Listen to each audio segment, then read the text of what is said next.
नमस्कार, बहुत स्वागत है आपका। आप देख रहे हैं धर्मासन मार्ग।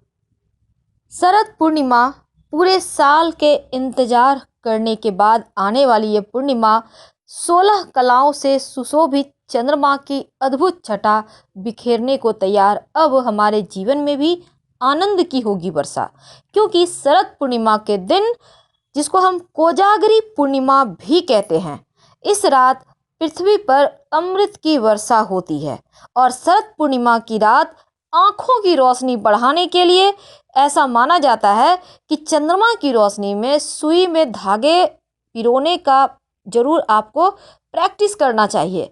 इससे आँखों की रोशनी तेज होती है। और पूर्णिमा की चांदनी में कुछ समय आप जरूर खड़े रहें, ताकि आपके ऊपर भी अमृत तत्व की वर्षा हो और आप स्वस्थ रहें। इस पूर्णिमा पर बहुत सारे उपाय किए जाते हैं। शास्त्रों में शरद पूर्णिमा के बारे में कहा गया है कि इस रात की चांद की खूबसूरती को देखने के लिए तमाम देवतागण स्वर्गलोक से पृथ्वी पर उतर आते हैं। और शरद पूर्णिमा पर यह भी मान्यता है कि माँ लक्ष्मी भगवान श्री हरि के साथ पृथ्वी पर भ्रमण करने आती हैं और हर घर में जाकर देखती हैं कि कौन जाग रहा है, कौन जागकर प्रभु की भक्ति कर रहा है और कौन सो रहा है। मान्यता है कि शरद पूर्णिमा की रात को जो व्यक्ति सोता हुआ मिलता है, माँ लक्ष्मी उसके घर प्रवेश नहीं करती। इसीलिए माँ आपके घर प्रवेश करे और आप सो भी जाए, दोनों ही काम हो। क्या करेंगे? पहला बात तो आप भगवान श्री हरि और माँ लक्ष्मी को याद करके उनसे क्षमा याचना करके ही सोइए। दूसरी बात, शरद पूर्णिमा की रात खीर बनाया जाता है और इस खीर को चांद की रोशनी में पूरी रात खुले आसमान में रख दिया जाता है। क्योंकि मान्यता है कि शरद पूर्णिमा पर चांद की किरणें अमृत बरसाती हैं और खीर में अमृत का अंश मिल जाता है। रात करीब 10 बजे से 12 बजे के बीच यह प्रक्रिया कीजिएगा।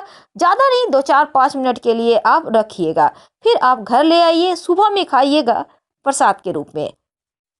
इस खीर को खाने से संपन्नता आती है, सुखों की वृद्धि होती है, धन आता है और साथ ही इस रात एक विशेष उपाय भी किए जाते हैं।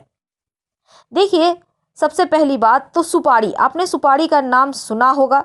शरद पूर्णिमा पर माँ लक्ष्मी पूजन करने से कर्जों से मुक्ति मिलती है, इसीलिए इसे कर्ज मुक्ति पूर्णिमा भी कहते हैं। और इस रात्रि को श्री सूक्तम का पाठ या कनकधारा स्तोत्र या फिर भगवान श्री हरि के निमित्त विष्णु सहस्त्र नाम का जप किया जाए, या फिर अगर जीवन में प्रेम की चाहत है तो मधुराष्टक का पाठ किया जाए, तो आपको जीवन में सभी कार्यों में सफलता मिलती है और भगवान श्री कृष्ण के साथ माँ लक्ष्मी का आशीर्वाद बरसता है। तो पूर्णिमा की सुबह सुबह पवित्र नदी सरोवर में स्नान करें। आज हम सिर्फ एक सुपारी का उपाय आपको बता दें, क्योंकि ये उपाय बहुत ज़रूरी है। ये आपके जीवन में धन की कमी कभी होने ही नहीं देगा। क्या करेंगे? देखिए, माँ लक्ष्मी को सुपारी बहुत प्रिय है।